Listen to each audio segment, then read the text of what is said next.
Have you ever thought about that? What if the real secret to living a meaningful life, the key to acting with purpose, was this ancient piece of wisdom? A wisdom so powerful it was passed down from the very beginning of time, but somehow got lost along the way. Well, that's exactly what we're diving into today. We're going to unpack Chapter 4 of the Bhagavad Gita and see if we can rediscover this incredible timeless teaching on action. Okay, so right out of the gate, the chapter kicks off with this absolutely mind-blowing claim from Lord Krishna. He turns to his disciple Arjuna and says, listen, this imperishable yoga I'm about to teach you, I taught it to Vivasvan, the sun god. He then taught it to Manu, who in turn taught it to Ikshwaku. Whoa. So right away, Krishna is making it crystal clear. This isn't some new age philosophy he just came up with. No, this is an eternal truth, a kind of foundational wisdom that's been around since the dawn of creation. So that just makes you wonder, doesn't it? What if the most fundamental secret to how we act, to how we live a life that actually means something, was passed down for thousands and thousands of years, but then just vanished, faded from sight? And what if, right here, right now, we're on the verge of bringing it back into the light? All right, so before we can really get a handle on what was lost, we've got to understand what this imperishable yoga even is. So let's trace its amazing divine lineage and find out where it all started. So the big secret Krishna's talking about, it's called karma yoga, the discipline of action.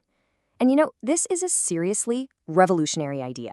It's not about checking out, renouncing the world and doing nothing. Not at all. It's about a totally different way of engaging with the world. It's about doing what you have to do, doing your part for the good of everyone, but, and this is the key, doing it without any selfish motives, without being hung up on what you're going to get out of it.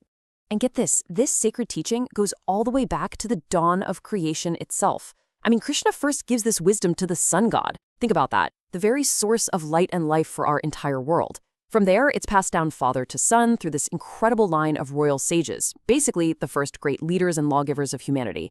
But then, as you can see, over a vast stretch of time, that chain was broken. That vital connection snapped, and the teaching, it was lost to the world. Yeah, in verse 2, Krishna says it directly to Arjuna. Through a long lapse of time, this yoga was lost to the world. Now, the word lost here is super important. It doesn't mean the knowledge just poofed out of existence. It's more like it passed out of sight. Imagine a powerful recipe that no one knows how to cook anymore. The recipe might still exist, but without the chefs who truly understand it, it's useless. That's what happened here. The world lost the great teachers, the spiritual masters who could actually live and breathe this knowledge. And without them, the practice just faded away. So that brings up the big question. Why now? Why is Krishna bringing this all up on a battlefield of all places? And his answer is so personal. He tells Arjuna, because you are my devotee and my friend. See, this isn't just some dry academic lecture. It's an intimate secret being shared because of the deep love and trust between them. And the beautiful part is, through Arjuna, this lost wisdom isn't just for him. It's being given back to all of us, to the entire world.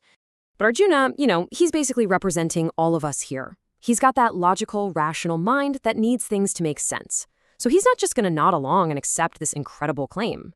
He asks a question, a totally fair, reasonable question, that ends up being the pivot point for this entire chapter. So what does he ask? He says, look, your birth was recent, but the sun god's was ages and ages ago. So how am I supposed to believe that you taught him at the beginning of time? I mean, think about that. He is literally fact-checking a divine being.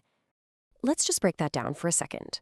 Arjuna is basically saying, hold on, you're my cousin, you're my friend, I've known you my whole life, you were born recently, the sun god, he's been around forever.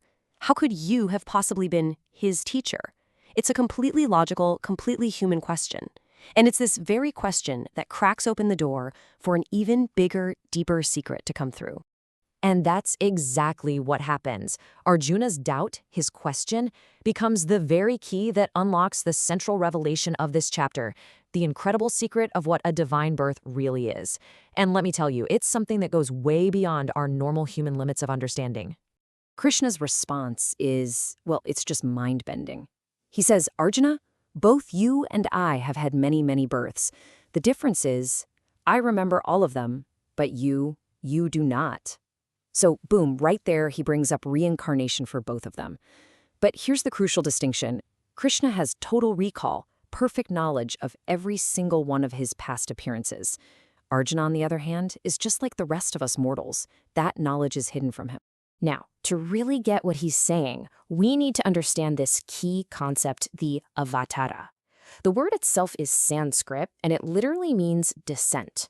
And this is so important. It's not a birth in the way we think of it. It's not something that a soul is forced into because of past actions or the laws of nature. An avatara is a willing, conscious, deliberate manifestation of the divine on earth, and it's always for a very specific reason.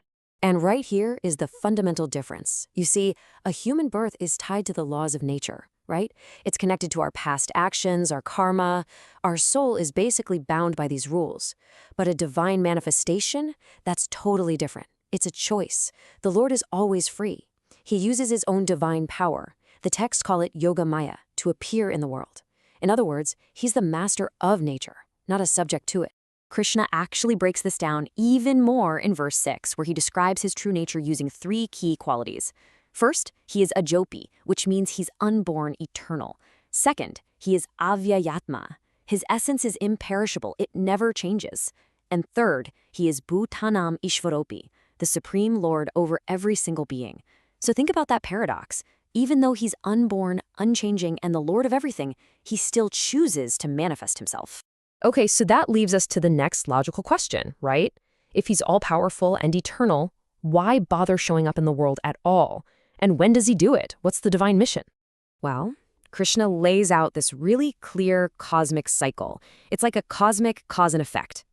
The trigger, every single time, is when the world gets seriously out of balance, when there's a major decline in what's called dharma.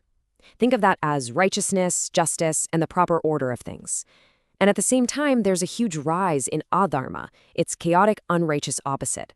When things get so bad that this unrighteousness threatens the very fabric of the world, that's the moment he chooses to manifest.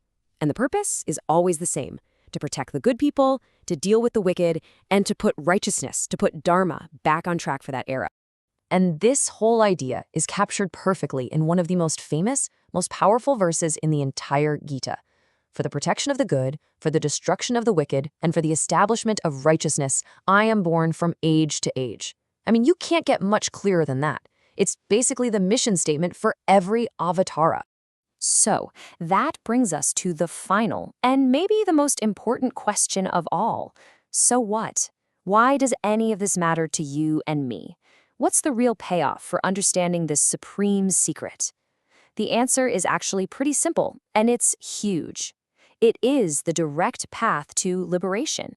Krishna makes this ultimate promise in verse 9. He says, "He who truly knows the divine nature of my birth and my actions, when he leaves the body, he's not born again. He comes to me, O Arjuna." Now that promise is just extraordinary. And the key word here is knowing. We're not talking about just memorizing facts or having an intellectual grasp of it. This is about a deep, personal, fundamental realization of the divine nature of the Lord's coming into the world and his actions. That knowledge, that realization, is the key that shatters the chains of rebirth. It's what ends the cycle and leads to a final union with the divine. So what does someone who actually gets this look like? How do they live? Well, Krishna describes them in the very next verse.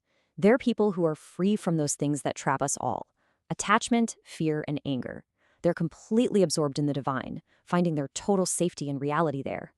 And they've been purified, not through some tough physical ordeal, but by what the text calls the penance of knowledge, which is just a beautiful way of saying they've been transformed by this profound understanding we've been talking about. And that brings us right back to where we started, leaving us with one last big idea to chew on. We began this whole journey looking for a lost secret about action, about karma yoga. So if performing your actions, but with the right mindset, the right consciousness, can be a direct path to the ultimate spiritual freedom, what does that mean for all the things you do every single day? For every action, big or small, what could that change for you?